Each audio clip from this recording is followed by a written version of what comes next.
you're fooling. Long time, long time, long time, long time, long time. Mac Productions. Rock the night away, rock the night away, rock the night away, rock the night away, rock the night away. Come on, rock the night away, rock the night away, rock the night away. Cause if it's drinks you want, then I got this. Anything at the bar, I got. If your friends drinking, then I got. Tonight, the Prime Minister doubling down on his position on shantytowns. We've got that story coming up. This as the husband of Kanice Darville says he's not satisfied with that investigation. And later, downtown property owners have signed a protest. We'll tell you why coming up. Eyewitness News starts now. Eyewitness News is brought to you by BTC. Link up with better value.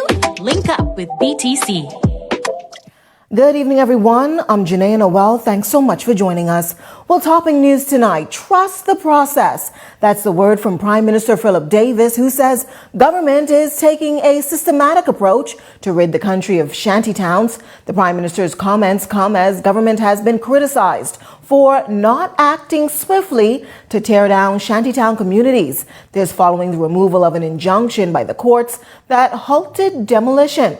Now, last week, the nation's leader laid out an immigration policy framework. The Prime Minister doubling down today on that position as he spoke with reporters on the sidelines of a groundbreaking ceremony in the Abacos today. That will come after some preliminary steps have been taken. As I indicated before, you don't want to solve one problem and then create another. You don't want to demolish places where people are living and they have no place to stay. That's one issue. We also, what I've said, and you've heard me say that, first of all, the documented Haitians who are in shanty towns, we are going to find who their employers are and oblige those employers to find a place for them to stay. Undocumented persons living in these shanty towns, we will process them and repatriate them. Yeah. Bahamians who are living in the shanty towns, we'll speak to them and ask them to move out. That's a process. Once that is completed, and that is ongoing as I speak, we've had some operations here in Abaco recently. That is ongoing as we speak. And once all those are settled, then you'll see the shanty towns being demolished.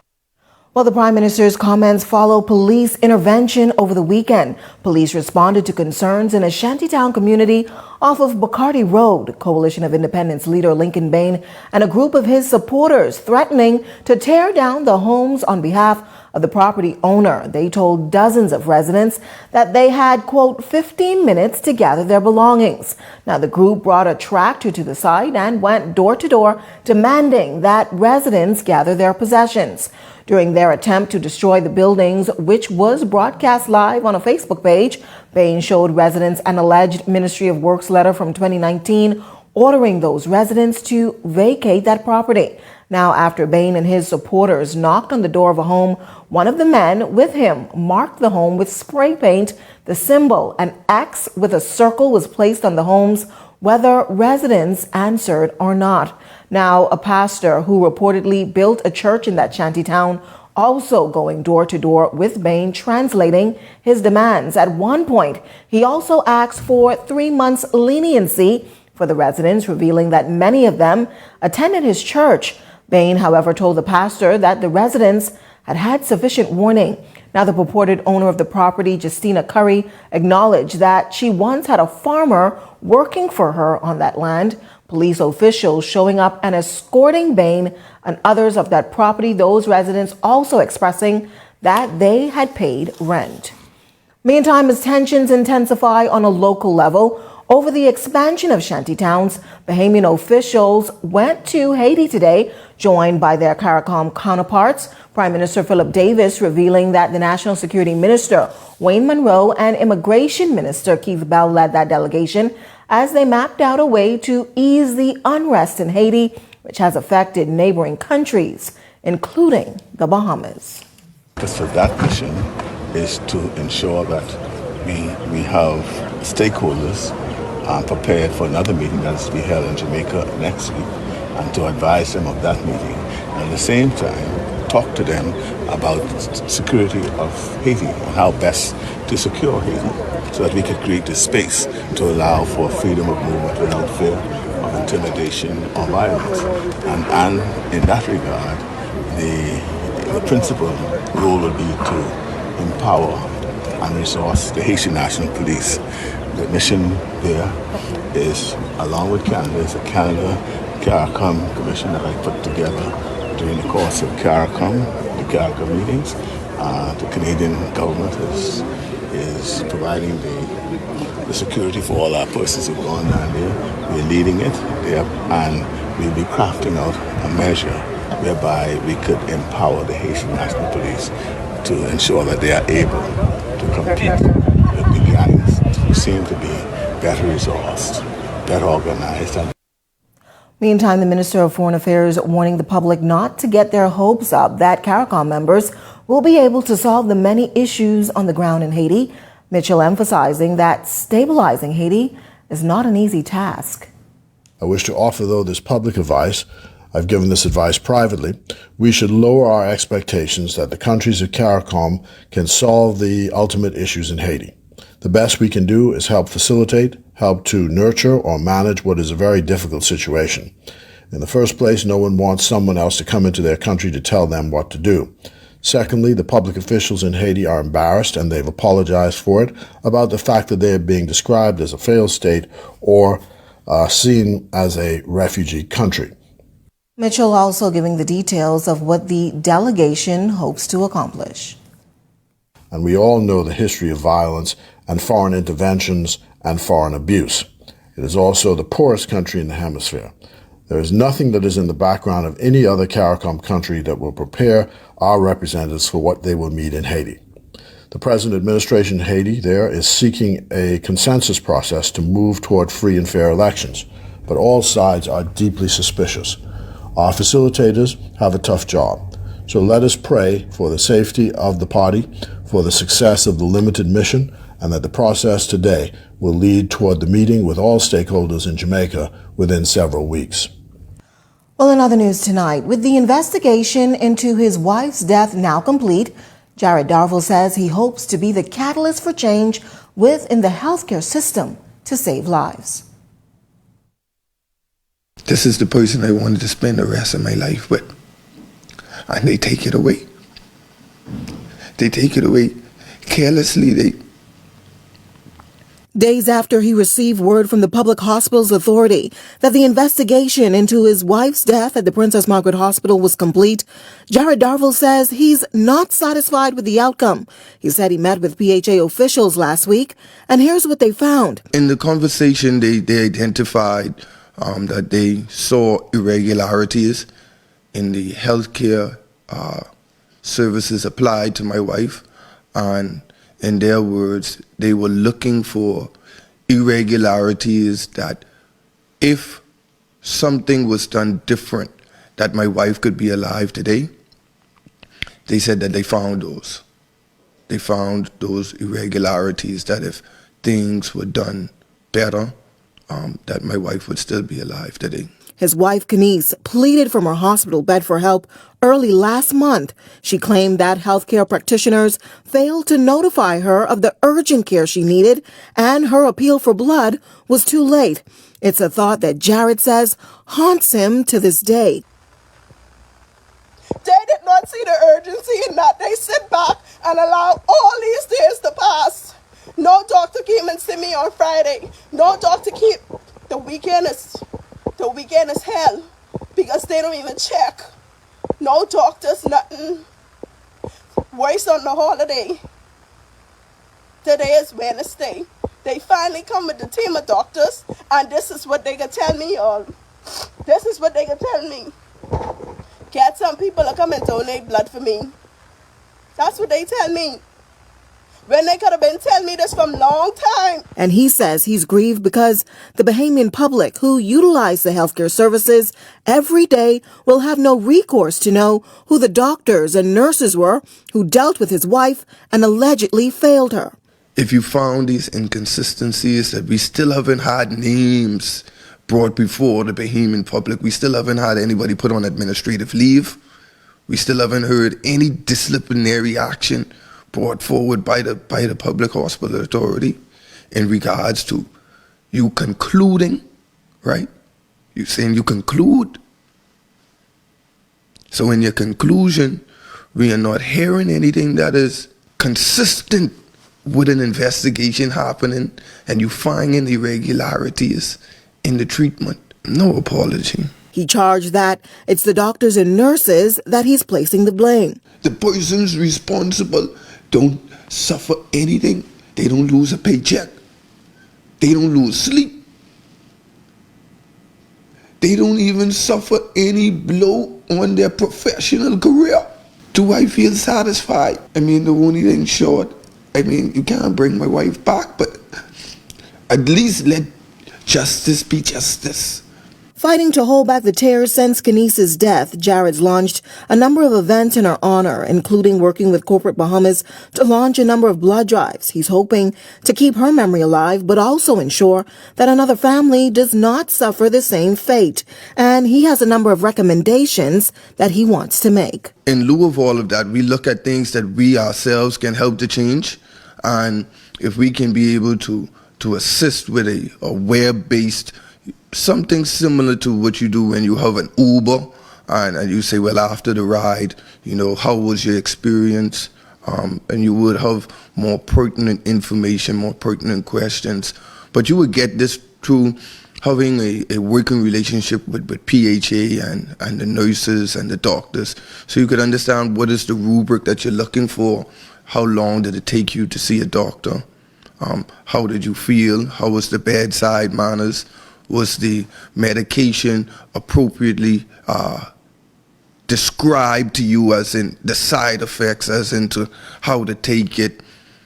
And so these sort of questions, whereas you could be able to start to find some of the gaps in the processes by the hospital. In the meantime, he's making an urgent appeal for the system to change. For the chief medical consultant, for him to tell me that my wife is underneath the best care, and you see what happened there? If that's the best, don't get sick.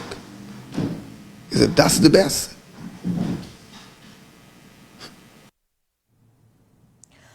Meantime, a teenager being brought before the courts today for his alleged role in a broad daylight homicide that happened here in the capital. Jose Etienne has the details. 18-year-old Antoine Adderley of Wilson Track appearing before Chief Magistrate Joanne Ferguson Pratt today in connection with a double shooting incident 2 weeks ago that left one man dead. Police say Adderley shot and killed Gordon McKinsey on Tuesday, February 14th. It is also alleged that Adderley attempted to kill Ingramson Toussaint during that same incident. The broad daylight crime happening around 2:30 p.m. when police say gunmen opened fire at the two victims while they sat in a yard through Key West Street.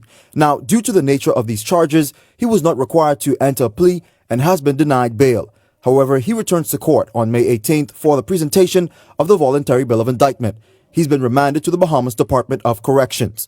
Meanwhile, 31-year-old Cyran Russell of Fritz Lane returning to court today for the presentation of the VBI after he was accused of manslaughter last year. It is alleged that Russell caused the death of Camario Miller on March 6, 2022. As it relates to that matter, he's expected to return to the Supreme Court on March 24th, where he'll be expected to take a plea deal. Jose Etienne, Eyewitness News. Well, also from the courts tonight, 59-year-old Timothy Hall of First Street being remanded to the Bahamas Department of Corrections after he was accused of attempted rape. According to Chief Magistrate Joanne Ferguson Pratt, Hall attempted to have unlawful sexual intercourse with a 33-year-old woman without her consent. Now, due to the nature of the charge, the accused was not required to enter a plea and has been denied bail. He returns to court on May 18th for the presentation of a voluntary bill of indictment. Ground was broken today for a multi-million-dollar investment in the Abacos. Prime Minister Philip Davis leading that delegation for the project that he says will help improve the country's tourism offerings. Now, the project, he says, is continued evidence that the country remains open for business. The 8-acre luxury island is poised to become a major attraction and elevate the Bahamas' luxury resort profile, featuring a world-class deep water marina, a 50-suite hotel and exclusive residences. Montage Key is set to make a big stir in the Caribbean market. I'm advised $352.2 million is the investment fund for this project. That includes 36 room keys, which will be added to the tourism industry. 6 overwater bungalows, 18 villas, and 29 residential lots. Well, we'll have more on that story in a later report. But if you've got a news tip or if you've seen news in the making, call the ION News hotline at 397-6397. We also invite you to send your letters to the editor for publication on all of our social media platforms at Eyewitness News Bahamas at gmail.com. And if you're watching on our Facebook or YouTube page, share your thoughts about today's stories in the comments section. We want to hear from you. We're just getting started in Eyewitness News tonight, but when we come back, students at the University of the Bahamas speak out about some stolen vehicles. We've got their story coming up. And later, the latest update on a sale for the Grand Lucayan Resort. Have they found a buyer? We've got more on that right after this break. Our lives are full of action. Hey, babe. From the studio to the video to back home. All while balancing family life. BTC Fiber Internet is our solution. BTC is best for us. Hello?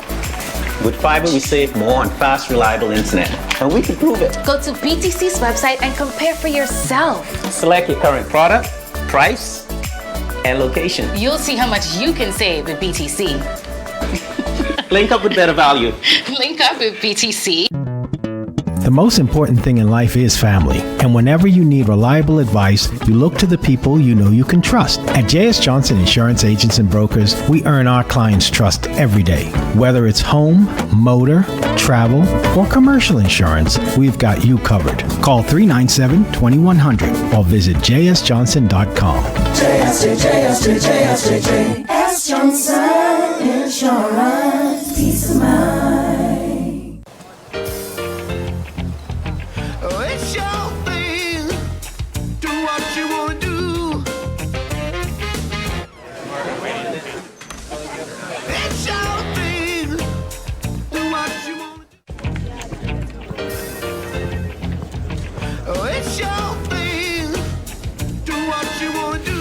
Shareholders are very happy.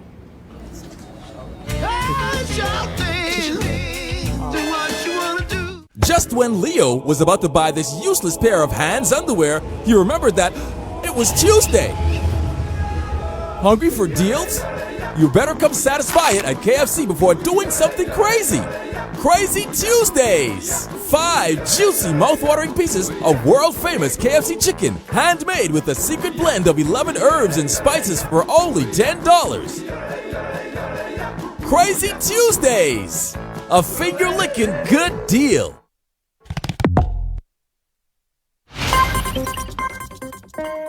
This segment of the news is brought to you by Mobile Garage Fleet Software, the Bahamas' #1 fleet management software backed by Azuga, a Bridgestone company.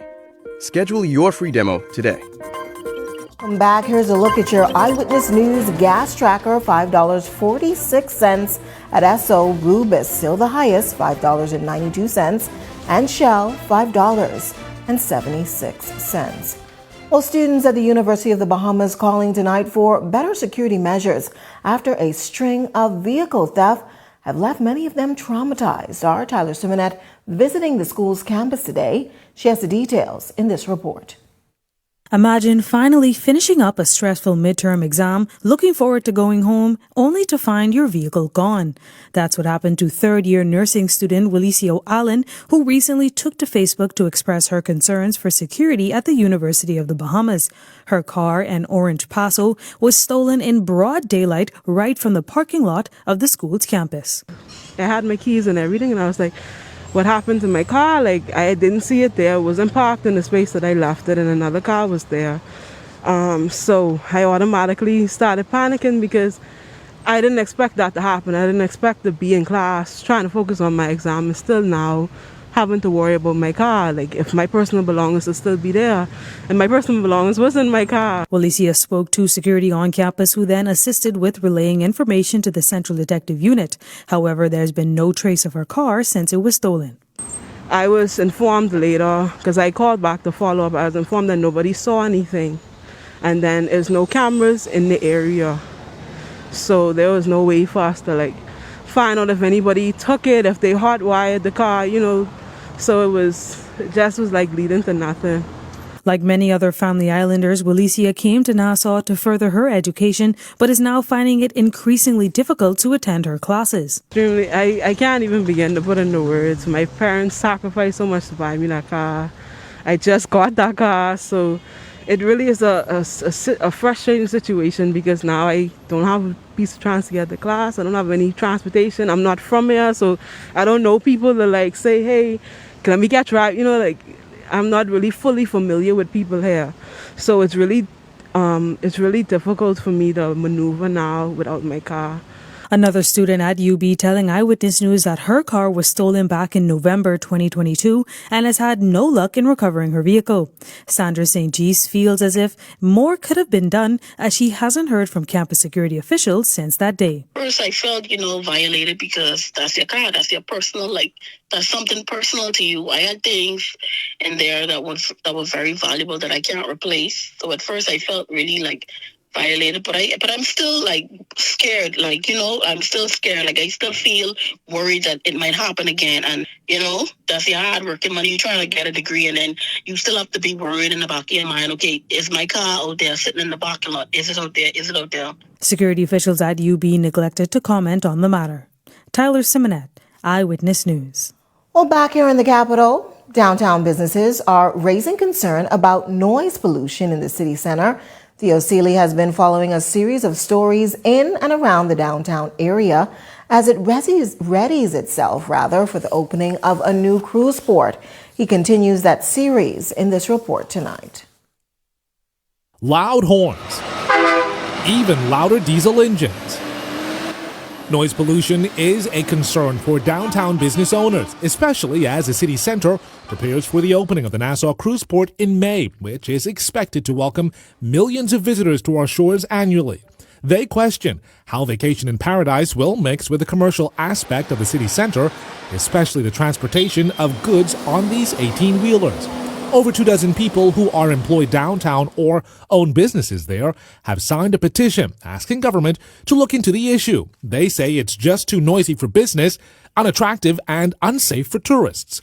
Jalissa Ellis, an employee on the top level of a 2-story downtown business, shared her discomfort with the situation. Well, it's a distraction based on, speaking to customers on the phone. You would have to take a pause before you could actually respond or even hear customers. Sometimes it's just the blowing of the horn and the loud speeding. It's just a lot going on with them. The noise from these 18-wheelers not only an issue for businesses which sit on the top floor of these 2-story structures, but it's also an issue for stores on the ground level of downtown Nassau as well. Well, on the bottom floor, it's more different for them because they get the extreme effect of it. They hear it, dealing with customers, it's a distraction sometimes with sales.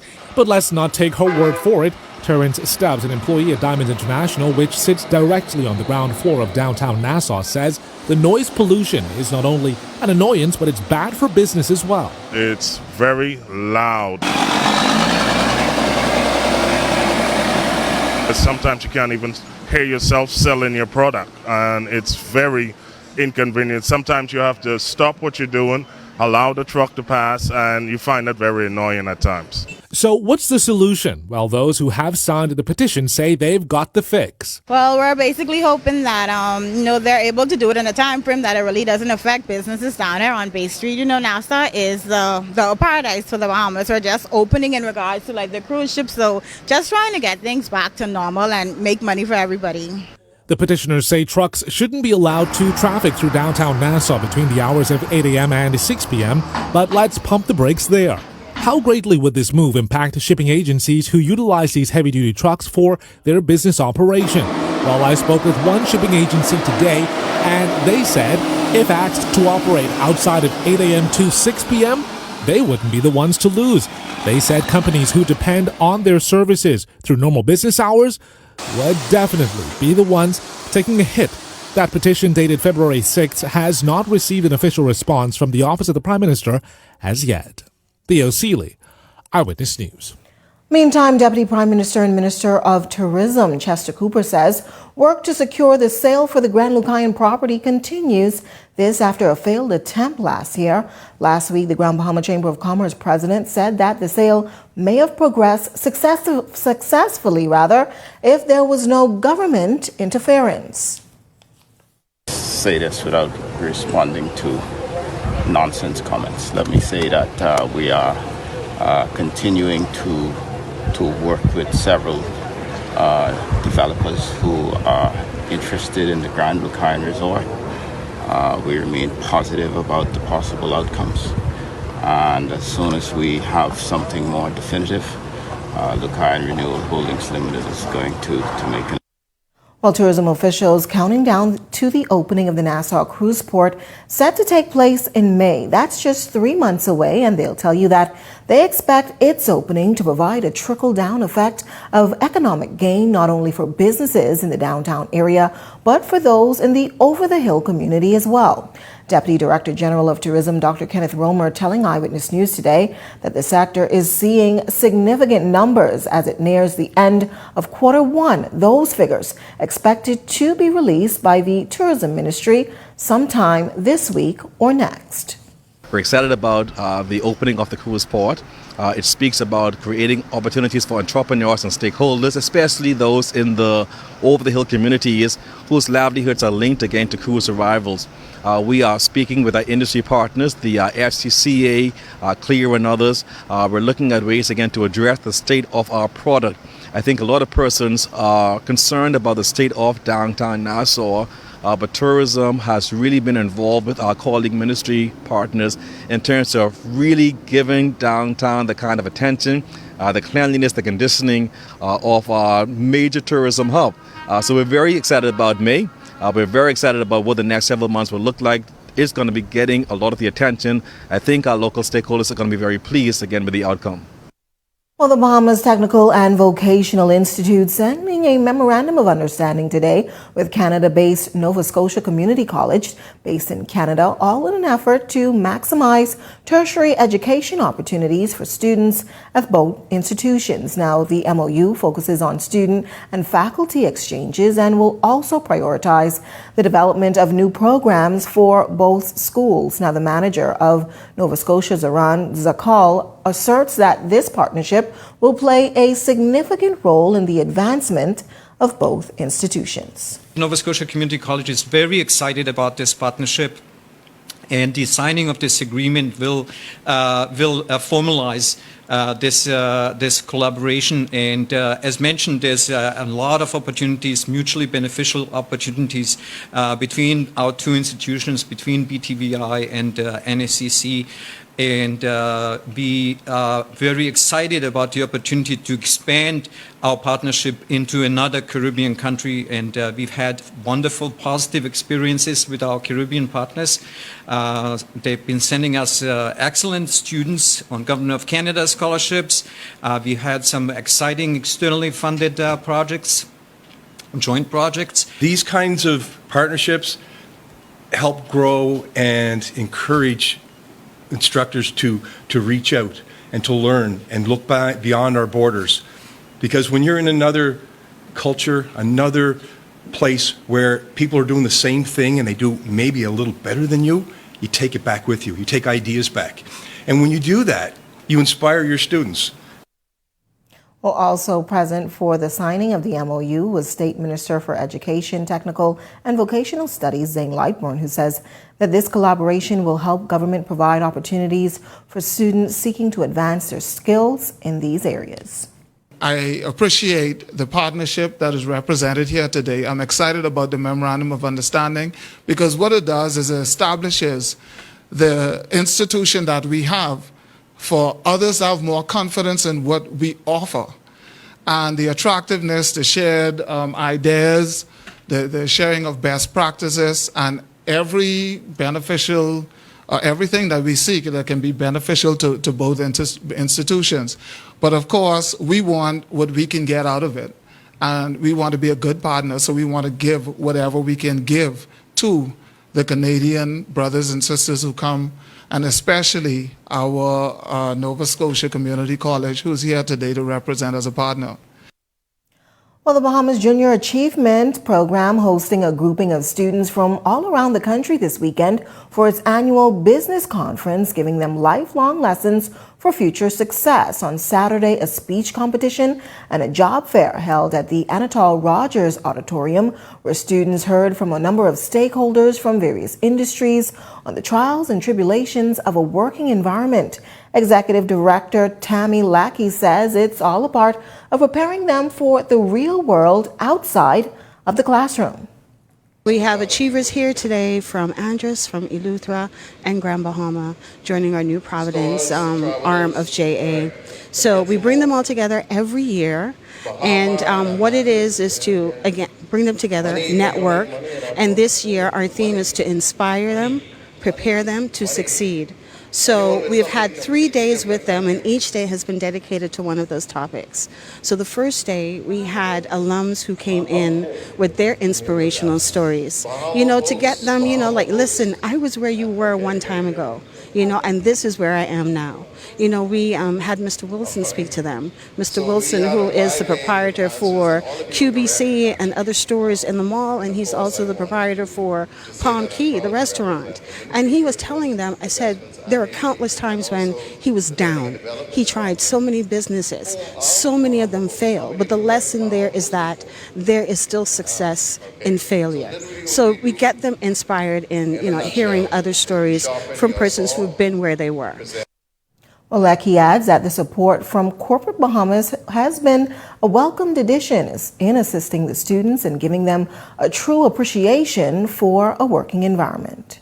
Also invite, your Eyewitness News, who's a major sponsor for us this year for our conference, to come in and share different careers that are actually, viable, or careers that they can look to aspire to. Because, we look at Eyewitness News and all they see is, okay, a reporter. But there's so much more that goes on. Yes, there's a cameraman. Yes, there's a reporter. There is marketing. There is PR. There is so much more. They look at an accounting firm like Deloitte, who's another major partner in this year's program, and think that all we do is just go in there and crunch numbers. No, there is so much more that you can do. So we invite these, organizations in corporate Bahamas to come in and just share with them a little bit more about what exactly happens, how the operation runs, who does it take to make the operation run. Still to come in Eyewitness News tonight, some much needed upgrades on tap for airports nationwide. We've got that story coming up, but first, here's a check on tonight's weather forecast.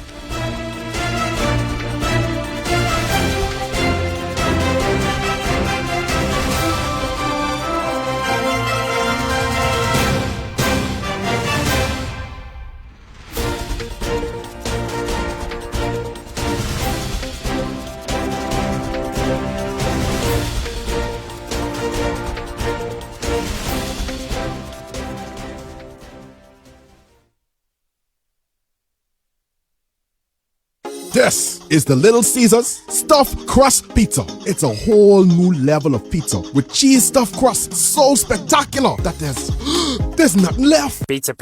A delicious pepperoni pizza with the crust stuffed with lots of cheese and brushed with butter and garlic flavor and sprinkled with Parmesan cheese. Hot and ready, simply irresistible. And only at Little Caesars in Oaksville, Carmichael, East Street South, and the Charles Sanders Highway. See Little Caesars BS on Facebook and Little Caesars Bahamas on Instagram for more info. Pizza. Cola's been around since 1873. That's nearly 150 years of designing for beauty, manufacturing for life. At CBS Bahamas, we have the most knowledgeable and experienced Cola team. We listen to our customers, then deliver excellent service. Cola provides you with true luxurious experience that can't be matched with no other brands and products. Come down to CBS to get your stunning Cola products designed where we build beautiful.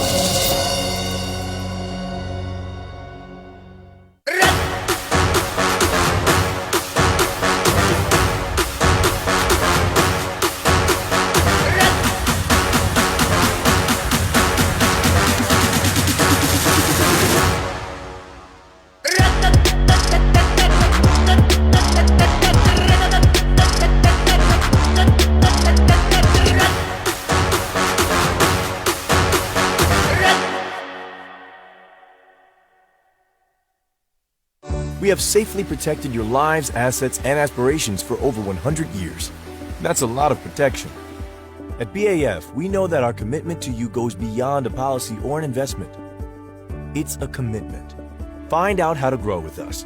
And if you are already with us, find out how we can help you grow even more. Because when you choose BAF, we are with you for life.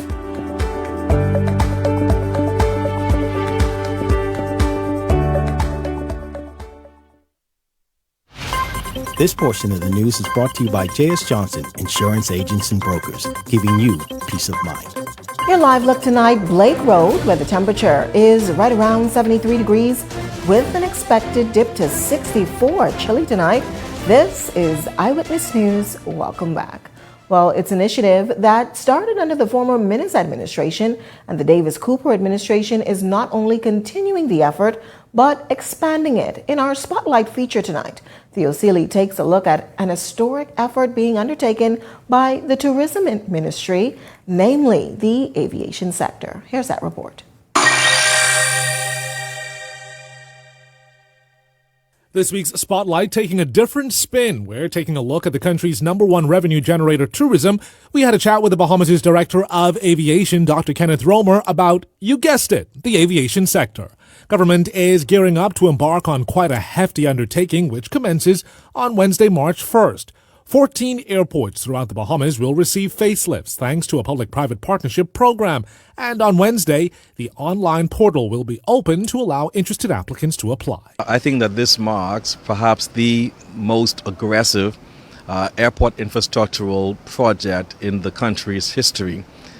This, of course, is very important because we're seeking to attract qualified, experienced concessionaires to either be a part of the design, building, financing, operate, or maintaining a portfolio of airports.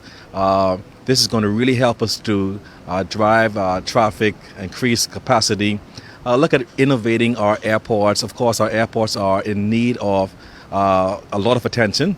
And so the commitment, again, of the Deputy Prime Minister and the government is to address, again, the deficiencies. Now, this initiative is a continuation and expansion of the PPP program launched under the Minnis administration under the then Tourism Minister, Dionisio de Aguilar. Back then, 8 airports were pegged to be renovated, but this time around, Dr. Romer reveals that the list has been increased to 14. They include Cat Island's New Bight International Airport, Exuma's International Airport, the Staniel Key, Black Point, and Farmers Key airports in Exuma as well. Then there's the Leonard M. Thompson International Airport, the Treasure Key and Sandy Point airports, all in Abaco. Over on Eleuthera, the Rock Sound, Governor's Harbor, and North Eleuthera airports will be addressed. Then there's the Long Island International Airport, the Congo Town Airport on Andros, and the San Salvador International Airport. This particular investment opportunity would probably be south of $500 million. This will come on the heel, I'm certain, of an announcement for the Grand Bahama International Airport. So we are looking at least 15 airports under a PPP arrangement. So here's what the various stages of this PPP program will look like. Phase 1 is really going to be the request for proposal. It's a pre-qualifier. We'll launch on March the 1st. We will run it for about 45 days in compliance with the Procurement Act. And then we will go to the next stage, which will be the RFP stage. So we will invite, again, qualified, experienced concessionaires to sit back with us. And then we are optimistic that the first airport would actually be constructed in this calendar year. So we are going to be really aggressive over the next 3 or 4 years at really addressing all of the airports under this particular portfolio throughout our archipelago. But will all this work be wrapped up within government's current term in office? I think we're very optimistic. There is obviously an incredible amount of demand. Investors are very interested in investing in airports. So we took a look at the portfolio. and we are very optimistic that we could not only construct, but we could open the airports over the next 3 or so years. At last count, the country welcomed some 7 million tourists, and Dr. Romer expects that as these infrastructure upgrades are rolled out, added airlift and increased interest in the destination will only continue to build. Theo Seeley for the Spotlight on Eyewitness News. Thanks, Theo. Well, still to come tonight, our Randy Smith. He has the latest coming up in sports. Good evening, Randy. Good evening, Janelle. Well, it was a record-breaking weekend for several collegiate track and field athletes. Hear more about their accomplishments coming up in Eyewitness Sports. From the time we open, we create moments of joy for everyone we serve. We use every encounter to show how we are different. Stop in and enjoy our freshly prepared breakfast on the go for your family. Or even having your favorite food delivered where you can easily connect with your friends. Our commitment is serving you quality food from our restaurant. Go ahead and dip your French fries in your Frosties. Cheers to better days ahead. That's what makes Wendy's different on the inside and out.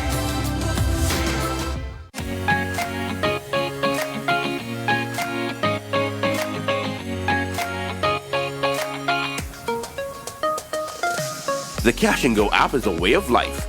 Incorporate our app in everything you do every day. Use our mobile app to pay bills, BAF insurance, send money to your bank account or someone else's, send money person to person, or top up.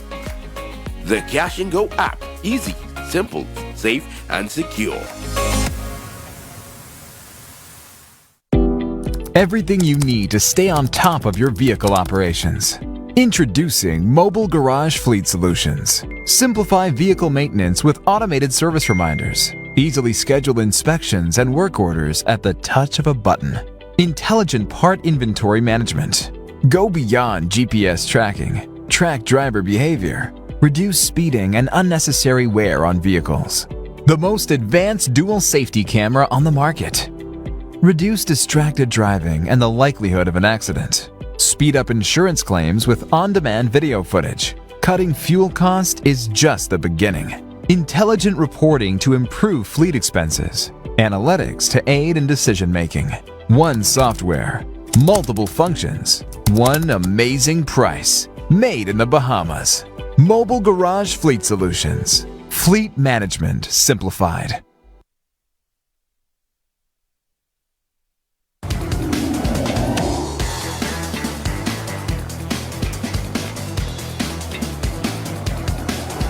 This segment of the news is brought to you by Hennessy, the spirit of sports in the Bahamas.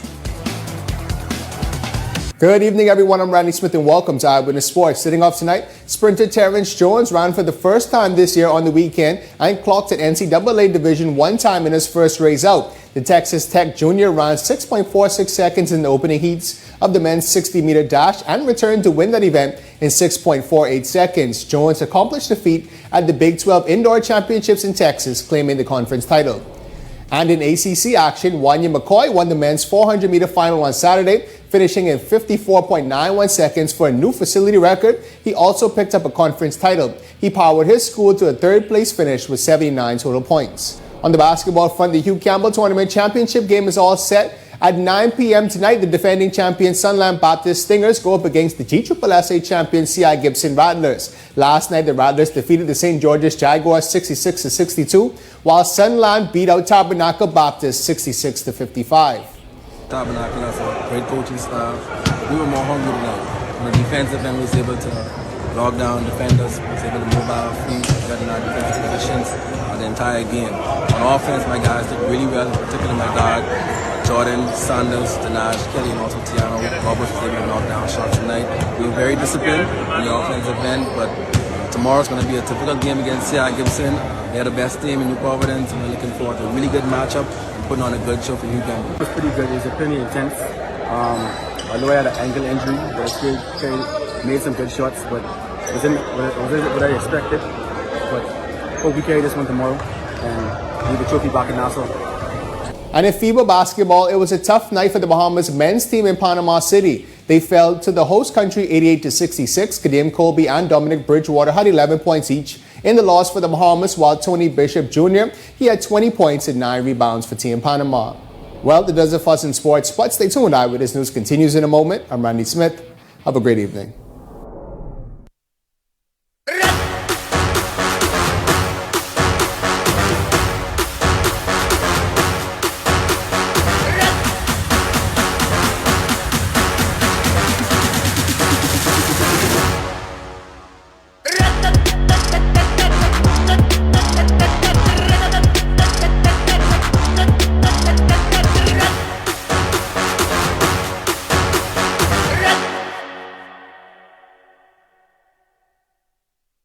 This is the Little Caesars Stuffed Crust Pizza. It's a whole new level of pizza with cheese stuffed crust so spectacular that there's nothing left. Pizza.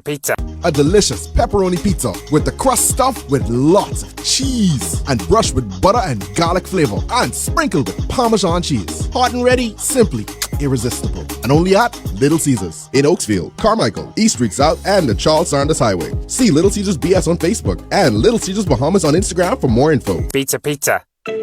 Tired of driving around from place to place just to get your car insured and licensed? Frustrated with the process of being back and forth from your insurance company to road traffic? Well, BMG Insurance Agents and Brokers just made insuring and licensing your motor vehicle as easy as 1, 2, 3. Step 1. Visit us at the Road Traffic Department, Section 1, Thomas A. Robinson Sports Stadium. At our office, you can purchase or renew your insurance or get your vehicle inspected. We at BMG Insurance Agents and Brokers represent major carriers. Step 2. See the professionals at Road Traffic to get your vehicle licensed. Step 3. Enjoy your day. Insure with BMG Insurance Agents and Brokers today, saving you time and money. Your one-stop shop for all of your insurance needs. Great rates, convenient, excellent service. For more information, call us at 322-2221.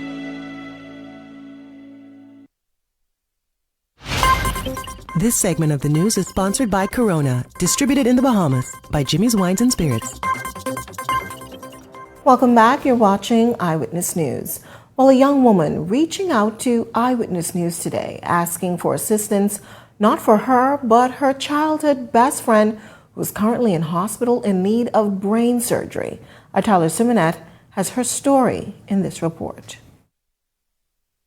A woman today crying out for help for her childhood friend who is currently fighting for her life at the Princess Margaret Hospital. Crystal Chipman saved her close friend Chantal Nairn, who was sleeping on a porch in the Centerville area with nowhere to go and her health deteriorating. My mommy had me when she was young, like 14. Mommy had a young daughter. I'm like sisters, they grew up Apple Street together. And someone messaged me on Facebook and said she on the porch living. I thought it was a joke at first. I took her in Cambodia where I live with my boyfriend, and I called the minister. I called Mr. Jomo Gamble and I called Dr. David. Actually, Dr. David called me first when I put in the political chat that we need some help. And Mr. Jomo Gamble, he sent a driver for her because she was foaming on the boat and stuff. Little foam coming on the boat, and we going to take her to PMH where she's getting help right now. Crystal is currently caring for both of her friend's 2 children. However, she's been appealing to government officials to assist in putting Chantal's 8-year-old daughter back in school. Chantal, affectionately known as Chicky, is currently at the Princess Margaret Hospital seeking medical treatment. About 4 months ago, Chantal went blind in both of her eyes and now requires surgery. Like the doctor told me yesterday, the disease which she have needs support and money. So she needed every support that she could get anyone. You know what I mean? I take a village, and then her she needs support too. They baby is to take a village to raise a child. You know what I mean? And on the porch, like I thought it was a joke at first, you know. Maybe people said they want chicken and be in no porch, but they never. People in the community even allow that. Then I come and see it myself, and she didn't bathe or anything. A tumor, a pressing, the doctor say big, and it pressed on the brain, causing her why she talk on her head and stuff. And Dr. Adley, he said they giving her some steroids to treat it. And then when she done do the MRI, then they can know exactly what's going on. But she getting treated right now for some steroids. One community leader has been assisting in finding assistance for the family and is calling for the community to band together to support those in need. You know, it takes a village to raise a child, and it's very important that we come together, you know, and be our brother's keeper in the time of need. You know, Centerville is one of the core areas and neighborhoods that's just bouncing back, economic-wise, and again, because it's such a need for us to kind of look out for each other in these inner city communities. This is why this particular case is very important, and we need all parties to be on board. And Now, if you or anybody you know is willing to help Chantal and her children, be sure to contact the numbers on your screen. Tyler Simonet, Eyewitness News. Thanks, Tyler. Well, that wraps up news this Monday. But coming up in Beyond the Headlines with Shanique Miller, she talks to the grouping that went into that shantytown over the weekend. We've got more on that in Beyond the Headlines. It starts right after this. That does it for us here at Eyewitness News. It's certainly been a pleasure having you in our company tonight on behalf of the entire news team. I'm Janae Noel saying good night and be safe, everyone. Oh, babe, we have to finish the Christmas shopping today. Let me send you the list right now. But, babe, we have to stay on budget this time. Okay.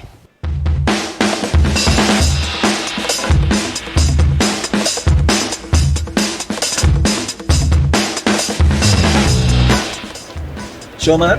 All right, I'm out.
Wow.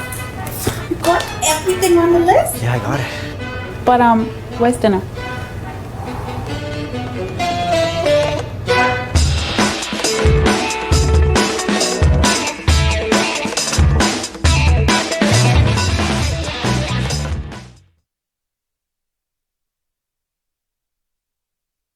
The thoughts, views, and comments expressed by the hosts, guests, and callers on Beyond the Headlines are not necessarily those of management, ownership, or production unit of the Verizon Media Group. Beyond the Headlines is a production of ILTV Studios and cannot be reproduced or represented in part or entirety without express written permission of the Verizon Media Group. Beyond the Headlines is the intellectual property of the Verizon Media Group. Copyright 2021.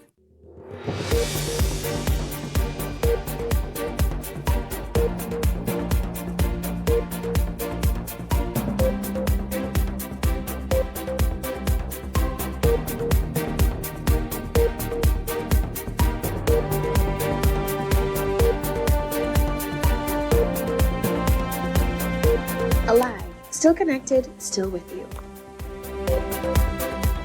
The spotlight on the Coalition of Independence after its leader follows through on the demolition of a shantytown. How far did they get? And just how was COI attempting to address the fallout? Had their efforts been successful? We have an in-depth discussion for you tonight. This is Beyond the Headlines, brought to you by Alive. Good evening, everyone. I'm Shanique Miller. Tonight, the troubling issue of illegally established communities, shantytowns, is once again in the headlines. On Saturday, COI leader Lincoln Bain, after advising residents of a shantytown off Carmichael Road to vacate the private property they have set up their illegal communities on, he then returned on Saturday afternoon with a legal document, supporters, police, and a tractor in tow to follow through on his threat some 3 weeks earlier. Was Bain overzealous? Was he within his rights to do so? Is the landowner lawfully abiding by the rules of ownership? We have a lot to get to this evening, and we're going to get to it right now. What you see on the screen, of course, is just a snippet from Saturday's event on Saturday afternoon. But we're going to get to it with the deputy leader of COI, Maria Daxon, who is also an attorney. And she is here to talk about COI's tough position against illegal immigration in shantytowns and what is shaping up to be a Robin Hood approach to defending the average Bahamian. Maria, good evening to you. Thank you very much once again for joining us here on the show. You always sort of the person to come and kind of like explain what took place and how you all figure y'all weren't going to go and actually bulldoze these houses, which of course didn't happen. But we certainly going to get into that. I want to, we saw a clip there, but we're going to just hear a little bit. The production team in back has been working on some stuff, and so we're gonna just hear a bit of what Bain had to say and what took place as Bain worked his way through that shanty town Saturday afternoon. He's knocking them down today, but our lawyers and the table what it says. Hold on. Sorry. Okay, ma'am. Hold on. I'm in Creole. Everything coming in Creole. But he's trying to take that from you. Why are you going over there by yourself? They understand this is our property. You don't have the right to be in the back yourself, okay? I don't. She does. You say so? She does. You say so, Mr. Ben? She has. No, I don't have the right to bring no one. No, ma'am. If this is what we do, bring the police. We brought the police. No. We are not going to fuel this, ma'am. No, hold on, please, okay? We are not going to fuel this, okay? We are not going to fuel this, okay? I'm asking you all and saying that we give us the document. I don't need no one to interpret nothing for us. We have a lawyer. The document will be interpreted by our lawyer. That has already been done by the government. It seems like the police is trying to work with these people. Mr. Barnaby, let me just say something. No? Okay, come, let's go. Again, I'm going to ask you to leave this area in a nice way. We'll ask you to leave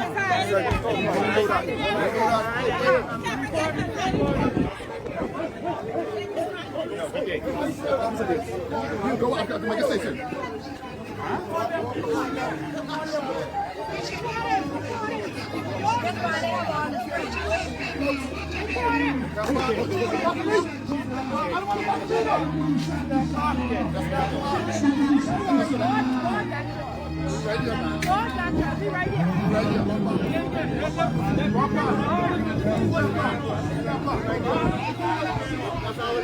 Anybody come behind me? Walk up off. Step back. Everybody back.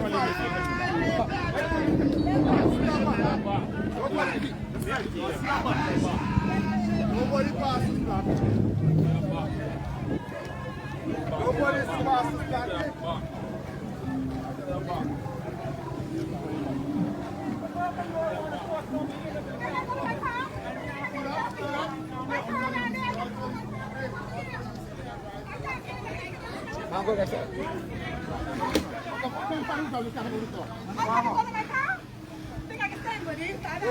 Okay, then pass straight then, get in the car. Pass straight then. Get in the car, pass straight then, keep going. Tell them keep going, get in the car. Keep going. Like, wait, don't say nothing. One more time. We got another place, hey! Oh, stop. They talking about my own thing. I'm both all my parents are Abaco. They lock me up on my own property. Don't want me to come on my property.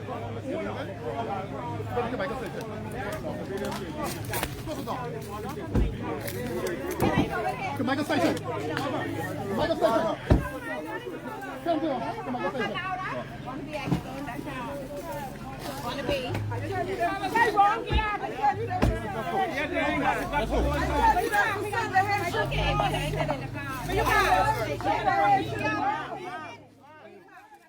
Well, there you see it, of course. That was a live from Saturday. Bain streamed that on his page, and you saw the police eventually come in. I think that was ACP Barnaby. He came in and he took them away. Now, Maria, first of all, I didn't see you. Where were you in all of that was happening? Actually, I was at home. I was not feeling too well. And I got the call that Mr. Bain and Miss Curry was arrested. You mean the elderly lady whose property it is? Whose property it is. Why was she arrested? I'm trying to find out right now from the Assistant Commissioner B.G. Barnaby, the Commissioner of Police, Wayne Monroe, even the Prime Minister, why was Mr. Bain and Miss Curry arrested? Well, we'll talk about Mr. Bain in a minute because, I mean, I'll tell you, you know the temperature on the streets. Yes, he's being applauded for actually sort of stepping in and doing it, but But Mr. Bain is very abreast of the law, including you. And so the thing is, is he sort of overzealous and overstepping? But we'll talk about that in a minute. Were things, now you weren't there, but you are certainly well informed. You're the deputy leader of the party. Were things getting rowdy there? I mean, here it is, this little group that's going to go into a Haitian community. God knows how many people. Were you all able to establish the count of the residents there? Yes, Shanique. Shanique, and to the Bahamian people, Lincoln Bain and myself, along with 2 police officers, were there about 3 weeks ago. And we passed out, the police officer passed out the notice. We count those houses. There were about 23 houses, Shanique, that was there. The woman also pointed out where she was farming.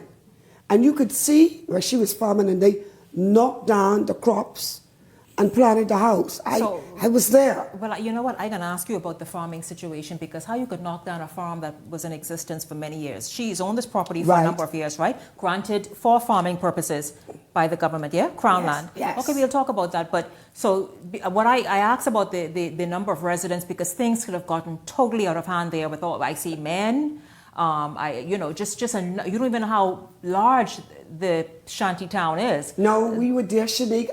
We inspected it. Mm-hmm. Lincoln Bain and we inspected that shanty town. The police officers them were there too, Shanique. They were there with us. They walked around that entire premises. Mm-hmm. I had one of my assistants counted the houses. So 20-something? About 20, almost 25 houses. Mm-hmm. We counted the colors.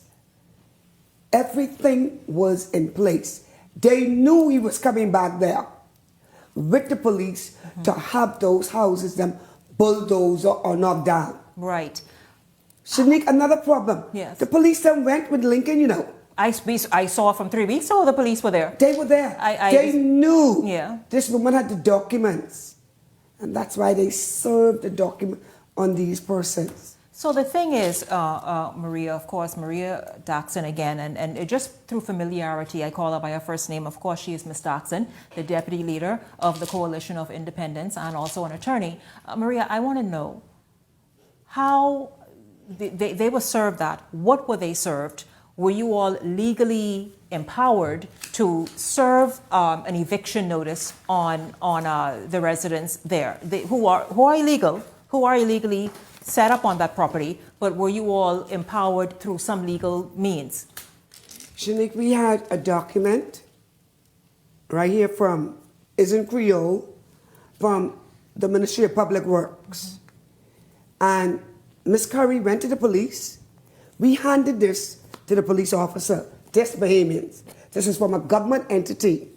Handed it, and they serve it on each one of those houses there. Each one. From this right here? From that right there. It is in Creole. I'm telling you. And this is based on ownership, that she has every right to evict them. Yes. Because they're already there illegally. Right. There was no agreement between them. No agreement between them. She admitted that she had one Haitian man working on this land, and she had him to live there, but the man had died out. And the people just kind of moved in and spread. In, and you could see it, Shanique, everything that this lady said to me. I was able to see the crops. We was able to see some of the crops. Well, I'll ask you about some of the crops in a minute, because I'm getting to her. Yes. I want to ask you, was the coalition, Maria, prepared for if you were successful in bulldozing those homes there, or houses there, those structures, for where the people were to go? Because immediately that would have been, I don't know how many people that would have been homeless. But, meaning, where would they have gone? Shanique, that wasn't our problem. Shanique, how could that be our problem? Shanique, this is a Bahamian woman who was there already. Did they worry where she was going when they illegally threatened this woman, take her off our land, That's the Bahamian people land. That was leased to this woman by the government. That is not them people land. Where they gonna go? No, they shouldn't have gone there from in the beginning, Shanique. To begin with. Right? So now we want to feel sympathetic towards them. So what happened to this Bahamian woman? Are we going to allow these invaders, Shanique, to come here, set up shop?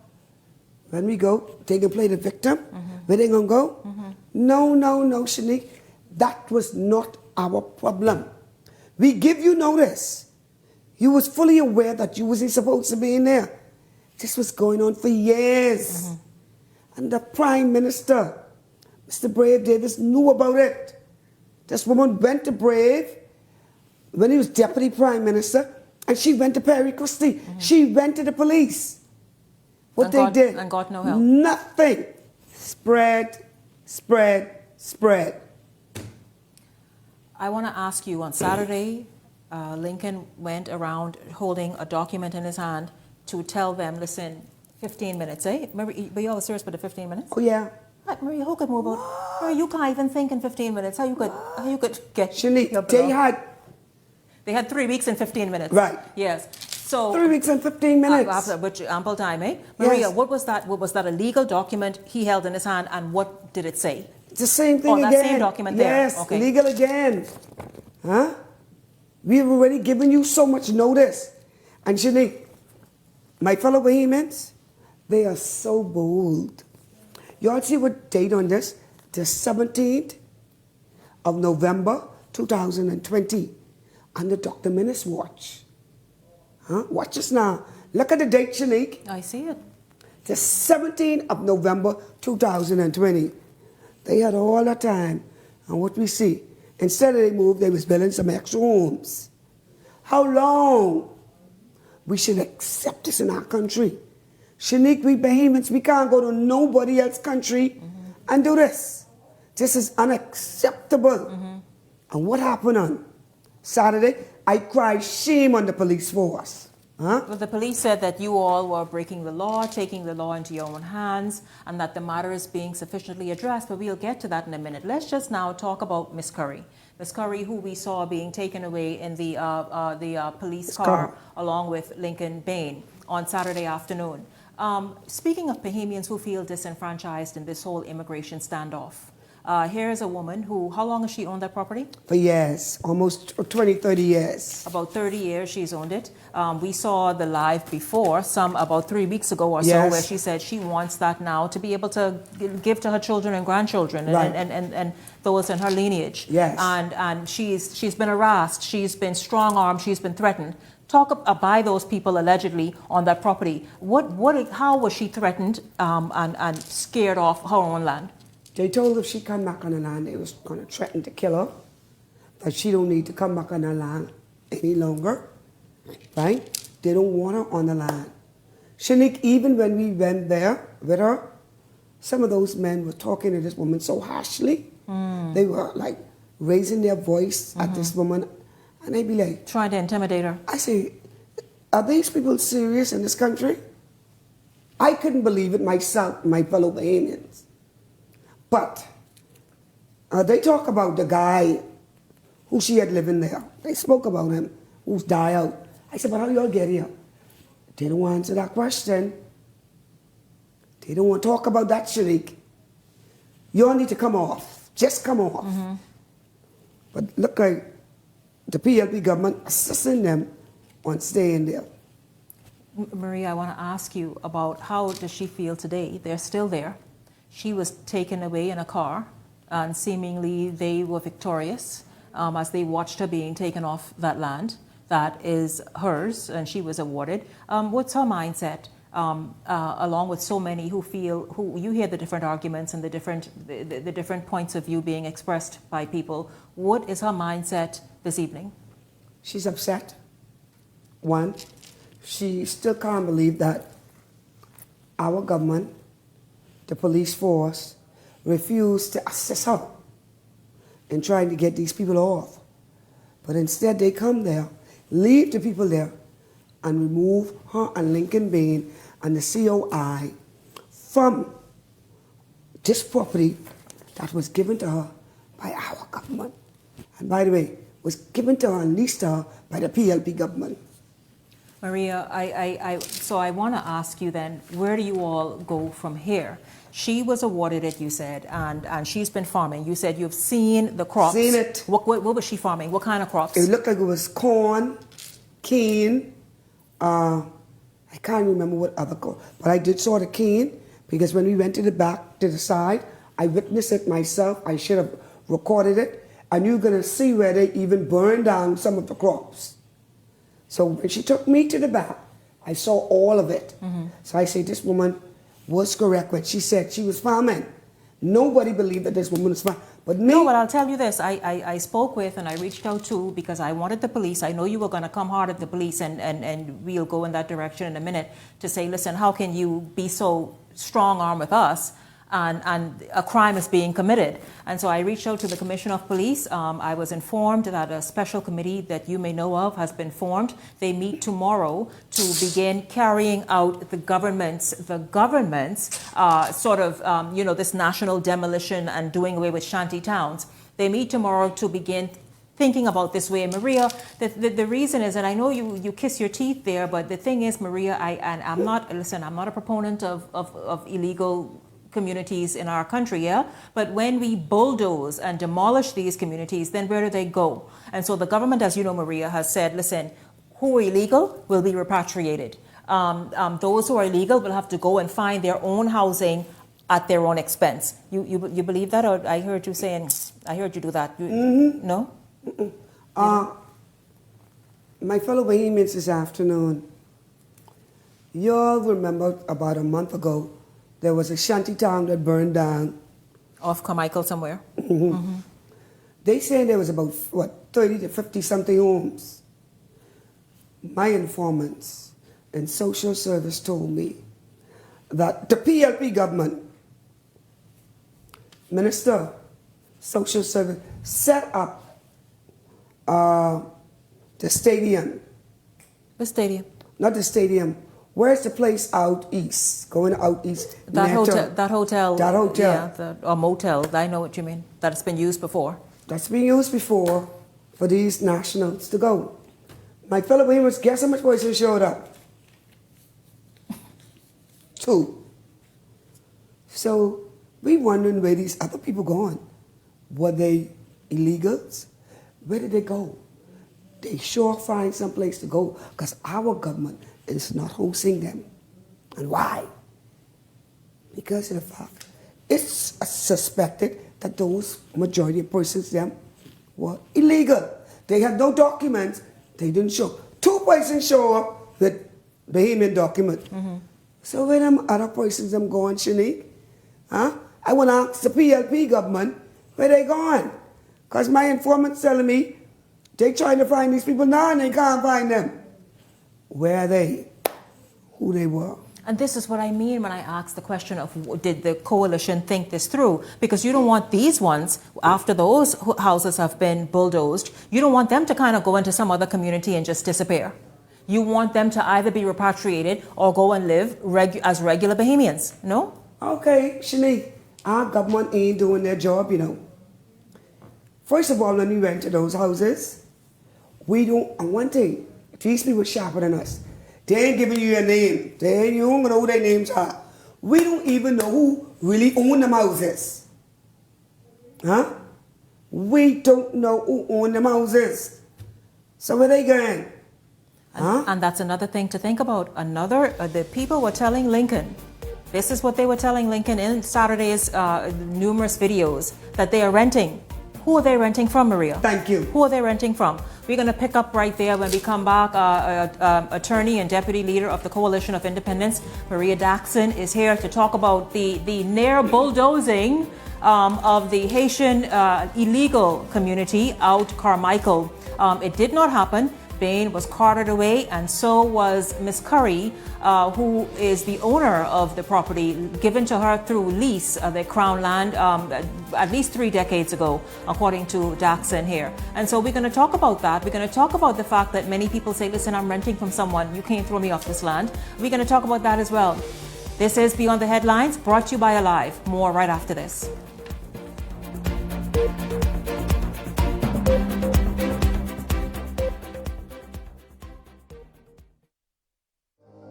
What if I told you that the future is here? That is not some magical door we walk through, but a place we create. It's home. The fastest, most secure, and reliable way to stream the internet. So you can do what you want, whenever you want. That's the power of Alive Fiber. The future is Alive Fiber. Kids, let's go! Sean, what are you doing? I solved it. We'll buy our life insurance policy from this company and then go over here and get our home insurance. Then get our motor policy from right over here. Or we could just get it all with CG Atlantic. Save a lot of money and effort. They do it all? Even pensions? Even pensions. We're like a husband that doesn't overcomplicate everything. CG Atlantic. Good like that.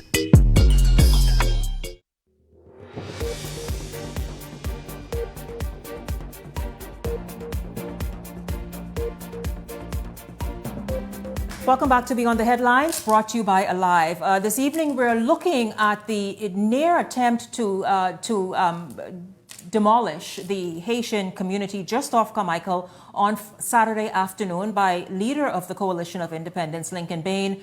You've been following this and watching this all weekend, many of you. And so you saw that the police eventually carted Bain away. I'm here with the deputy leader of Coalition of Independence, Maria Daxon. I asked her, was there some fear that things were going to get out of hand? And she said, well, she didn't quite answer that, but the police took him away. The police took the property owner away. And you know what? You have an issue with that. You're saying that on a regular day, when Bahamians need police, the police are not quick in coming, and yet here they were taking away, in particular, the owner of this property from the property that she owns and trying to get some resolution about.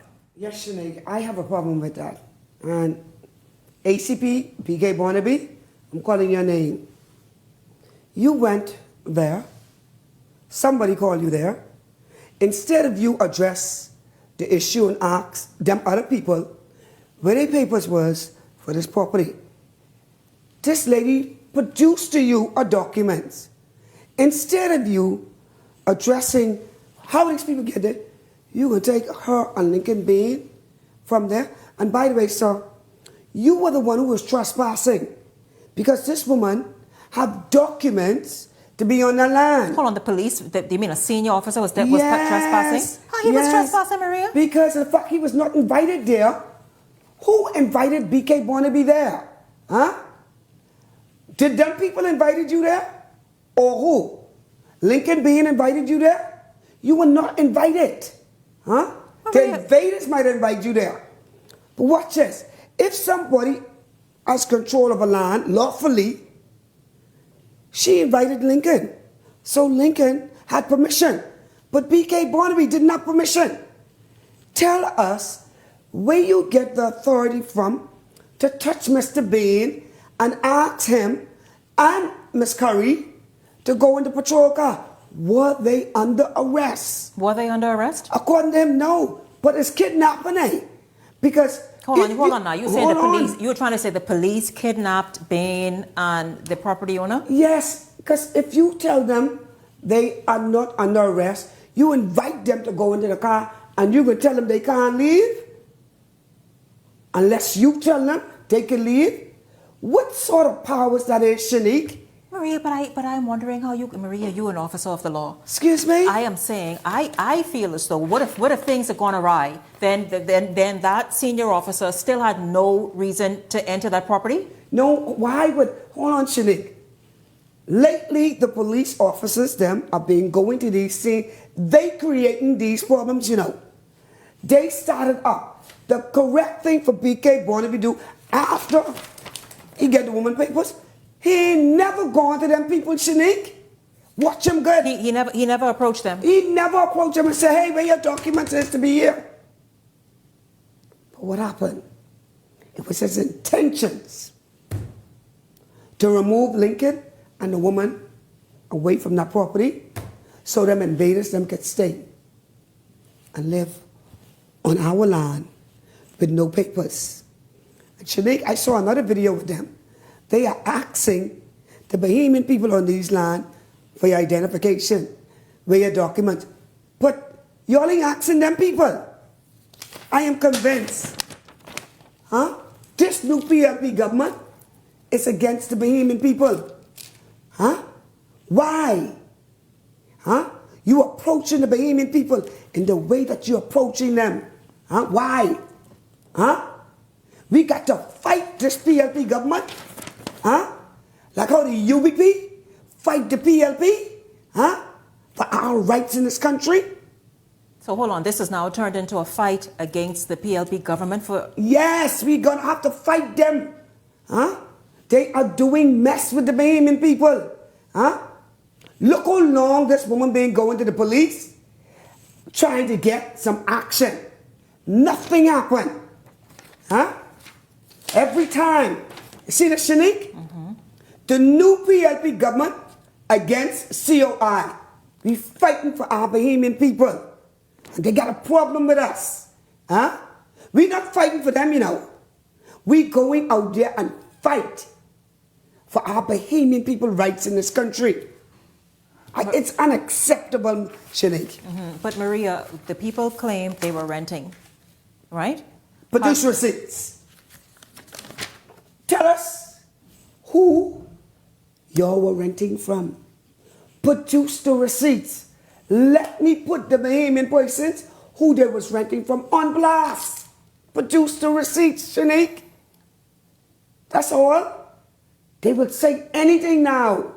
BK Barnaby, did you get the receipt?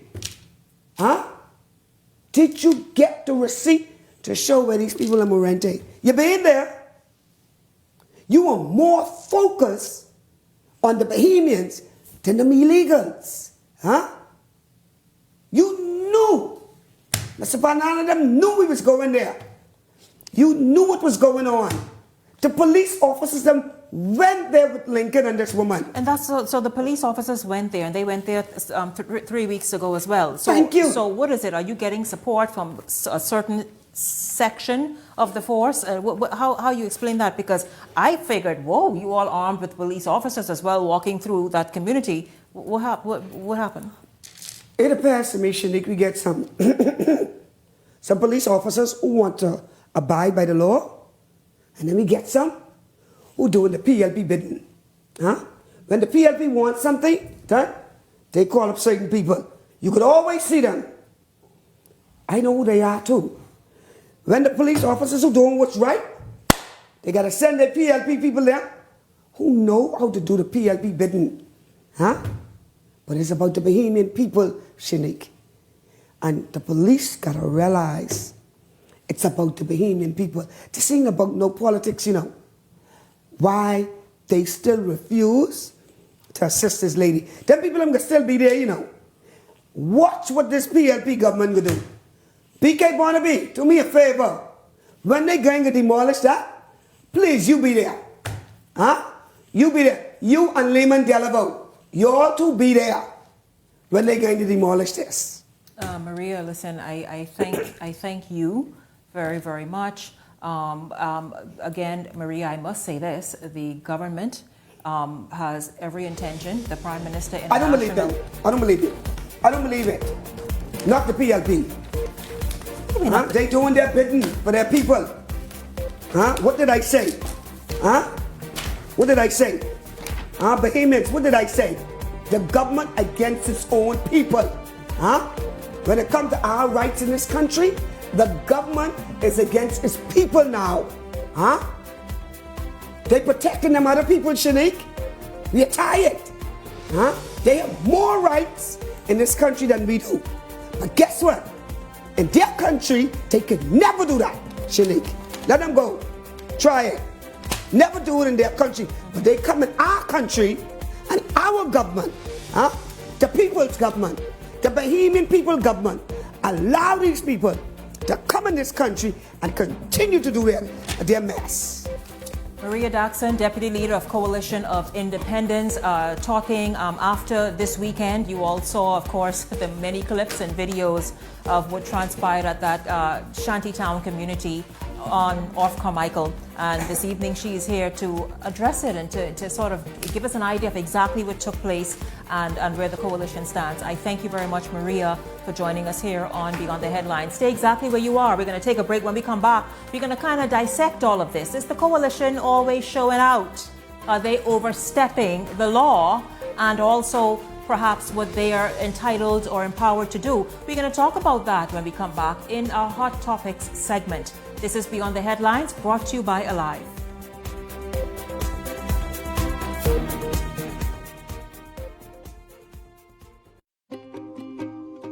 It's smart. Cancer pushes us. We push back, challenging conventional thinking, finding smarter solutions, like advanced genomic testing, a diagnostic tool that lets us see cancer at the molecular level, then helps us find different ways to attack it. That's what makes CTCA one of the leaders in precision cancer treatment. We're not just fighting cancer, we're outsmarting it. Visit our website to learn more about advanced genomic testing. Everything you need to stay on top of your vehicle operations. Introducing Mobile Garage Fleet Solutions. Simplify vehicle maintenance with automated service reminders. Easily schedule inspections and work orders at the touch of a button. Intelligent part inventory management. Go beyond GPS tracking. Track driver behavior. Reduce speeding and unnecessary wear on vehicles. The most advanced dual safety camera on the market. Reduce distracted driving and the likelihood of an accident. Speed up insurance claims with on-demand video footage. Cutting fuel cost is just the beginning. Intelligent reporting to improve fleet expenses. Analytics to aid in decision-making. One software. Multiple functions. One amazing price. Made in the Bahamas. Mobile Garage Fleet Solutions. Fleet management simplified.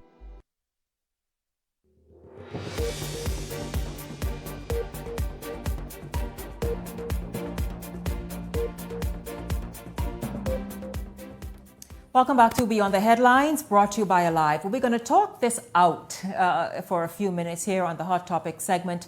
Cassius Stewart is here, Beyond the Headlines contributor. Thank you very much, Cassius, for being here.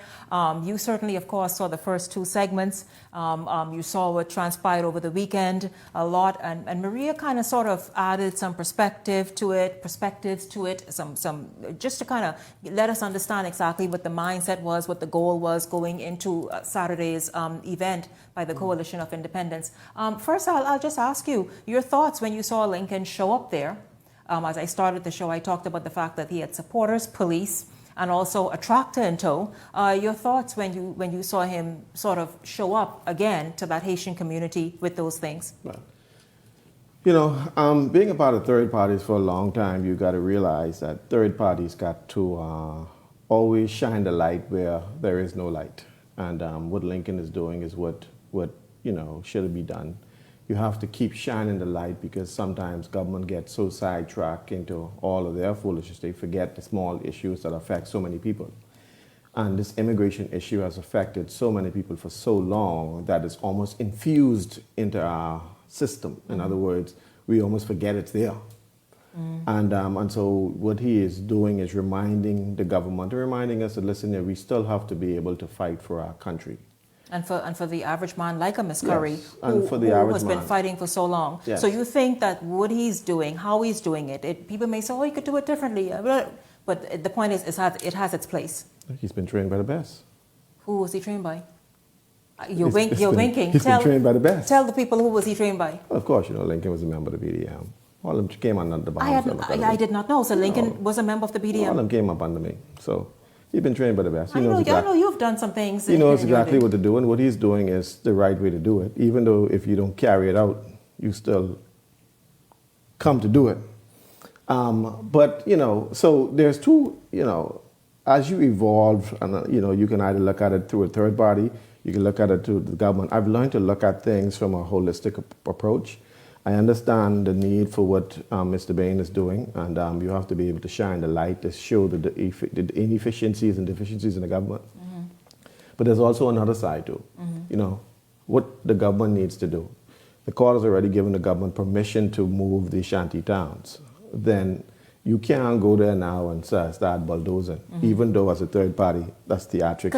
You need to do it. Right, the theatrics we understand, etc., and it looks good, but you're saying it almost comes across as a vigilante. Yeah, so, I try to see, I'm conflicted sometimes when I'm on your show because I could speak from a third party's perspective where I could say, let's just bulldoze and bulldoze and bulldoze. But then I also have to speak from another perspective as giving credible advice to the nation and to the government as to what needs to be done. Because remember now, the government is also subject to the law. Right. The government cannot break the law. Right. And so, one of the issues we spoke of earlier, that if a tenant's in your house, they owe 50-month rents of rent, you can't just go and pull them out. You need to get the court order. Once you give them a court order, that's the vexing thing. But this is sort of just like that, right? If they don't move, then you got to go back to the court, and the court will send the police to remove them. But even though in this instance, this woman, she's owned the property apparently for about 30 years or so, and she's repeatedly gone and say, listen, help me get these people off. The court needs to give the order, not Lincoln Bain to knock down the thing. The court needs to give the order, you see? And so if I speak from a third party perspective, I'll say, okay, yeah, let's knock them down. Let's soak it sound good to appease to the massive. But, there are some people out there who knows that what is truth. You need to get the order from the court in order to make sure that happens. And so the theatrics was good. We give him A for theatrics. No, it was excellent. Yeah. But I spoke with the Commissioner of Police again ahead of this show, because I told him, listen, this is what's going to be discussed. I want to know what it is, the police are doing, what was happening on Saturday, etc. He said that they are also looking into that legal document that Lincoln held up going door to door. Yeah, I mean, I think Maria showed it. There are a lot of nebulous things. When first of all, I'm not understanding why there's a government document in Creole. One, we are an English-speaking country, so I don't understand that. Two, to make sure that the message is carried out to the people who it's intended for. I still don't understand it, because a Bahamian need to understand it as well too. So the man who's serving it needs to understand it. If I'm a police officer and I'm serving this document, I can't read it, so I don't know what I'm serving. Yeah, they may understand what they read. That could be anything. So you got to understand that when you have a country which is an English-speaking country, it has to be standardized across the board in how we communicate. We communicate in English. Our national anthem is not in Creole. Our preamble is not in Creole. It's in English. If you want to be a part of our country, you learn our language. And so that's one of the issues. The second issue is this is not a new document. I was under the impression that this document was just created last week. Within a few weeks. This is several years old, and I don't know what it says because I don't speak Creole. And so hence the issue. You could wave it up all you want, but none of us can understand it because we don't speak Creole. So that could say anything. That could say, to the woman there, we just like to know that the government want to paint your house. But we don't know that because it's in Creole. And so that's where the issue comes in. And so when you're dealing with this type of matter, you got to be clear across the board because you give that same document to a judge. The judge can't understand it because the judge don't speak Creole. You understand? And so for the governments to be producing documents in a foreign language, I don't understand that. I don't understand that because there's a breakdown in communication. The police can't speak Creole, he can't understand it, so how do you enforce it? The lawyer, who perhaps you may get, can't speak Creole, so how do he defend it? And you go before the judge don't understand it, so how do we now execute? So that I don't understand. And so when you go to fight, you have to make sure that you have the right ammunition to fight. And it appears that there is a breakdown in the ammunition when it comes to this document. Whatever document they're waving in Creole, nobody knows what to say. So that's a fundamental problem there. There's also a lot of other issues too with this land. This land was it's not given to the woman, right? It's leased to the woman, and the government do have recall on these lands, and so that's another issue we're dealing with there. And so it's a nebulous issue, but I think it's always good to like they're doing in Abaco, shine the light on where the problem is. And immigration is one of the problems. Yeah, not just Abaco, it's countrywide. As we heard the Prime Minister in his national address, I think it was over a week ago, this is intended to be a countrywide effort of demolishing the various shanty towns. And so also too, the problem is that both PLP and FNM has benefited significantly from the Haitian support. I said it the other day on the show, we got to be very careful. We want to win an election, but at what cost? And so we find ourselves then stooping down to do things that we don't need to be doing, like going into the Haitian community, like trying to court the vote. If these people are Haitian Bahamians or Bahamian Haitians or however you want to put it, we having a rally, we on Armbilly Park, we on Clifford Park, come out there. We ain't going to you. You ain't got no special situation for us to go in the bush to you. Come out to where we are. We speak in English. If you want to be a part of our community, if you could speak English, then you should be able to vote. If you cannot speak English, then I don't think you should be able to vote. I'm not sure how that works. Because if you were born in the Bahamas and you have a voter's card, then more than likely you could speak English because you've been around the English system long enough. But if you just come here and you have a voter's card and you cannot speak English, then more than likely that's a fraudulent document. And so it is very, very, very, very scary because both parties has used this to help garner a vote for them. And I think this is the time for it to stop. It is time for it to stop. Will we ever get all of the Haitians out of our community? Never, because they have now been infused in. There are so many surnames that have been changed. There's so many names that have been changed and so on. So they've been integrated into the Bahamas. The efforts for us as a country is to make sure that whoever is a part of the Bahamas understand what it means to be Bahamian. And they will take every steps to make sure that indoctrination is in them. Knowing your preamble, knowing what we like, what we don't like, our do's and our don'ts, understanding the culture. And so, there are people all the time who change nationality, who change countries and so on. But when you do that, you embrace yourself into their country. Yeah. And so the same thing goes for the Haitian National. I know, we had, I think Stephen Dillard was a Haitian Bahamian. He was one of the first members elected to Parliament. And so it's not a new thing for us. It's been for years and years and years and years. And so when you break down the surnames, you will see some French twist to the different names in the Bahamas. But, perhaps that's what makes us a great country. And so look at it as how do we now gain strength from it instead of weaknesses, and but also preserve what we call the Commonwealth for Bahamians. Yeah, I want to shift gears really quickly in this quick segment. The governor of the central bank is saying that income tax allows for better targeting. We talked about this recently when the discussion about taxation and VAT, etc., came up, and maybe government considering various forms of taxation. Well, here he is talking about income tax. Yeah, Shanique, I mentioned that the other day that they're looking at income tax, and because what is really happening is that when they lay down all the cards on the table, our liabilities are still higher than our assets, in other words, our income. So the expenses of the Bahamas is still greater than the income. Part of it is that because we have to manage our expenses, some of the extra burdens we put on ourselves by giving these extra contracts we don't need.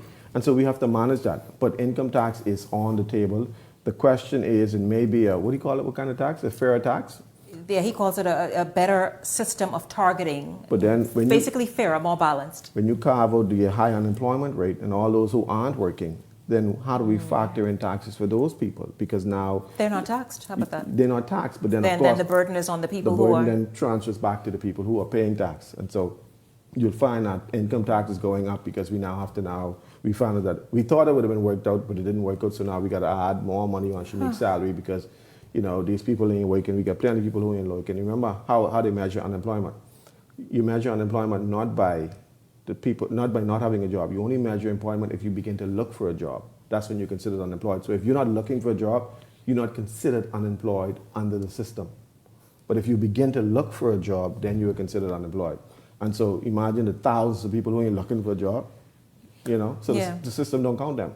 Wow, very interesting. Cassius, listen, I thank you very much for hanging around for this brief segment and giving analysis on the ongoing immigration debate. Yes. And then, of course, this taxation. And I'll tell you this, I'm looking forward to having this debate and discussion with you later this week on this issue of the church, the State Church of England, the Anglican Church, removing Our Father from the Lord's Prayer. You guys, that's coming up for you.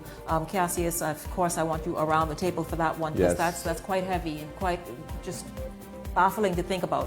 And so thank you very much. Looking forward for that. Absolutely. Thank you. Yes, thank you. And I want to thank all of you for joining us this evening and for starting your week here with us on Beyond the Headlines. Thank you so much. We look forward to seeing you right back here tomorrow evening. For the entire Beyond the Headlines team, I'm Shanique Miller. Make it a great evening, everyone.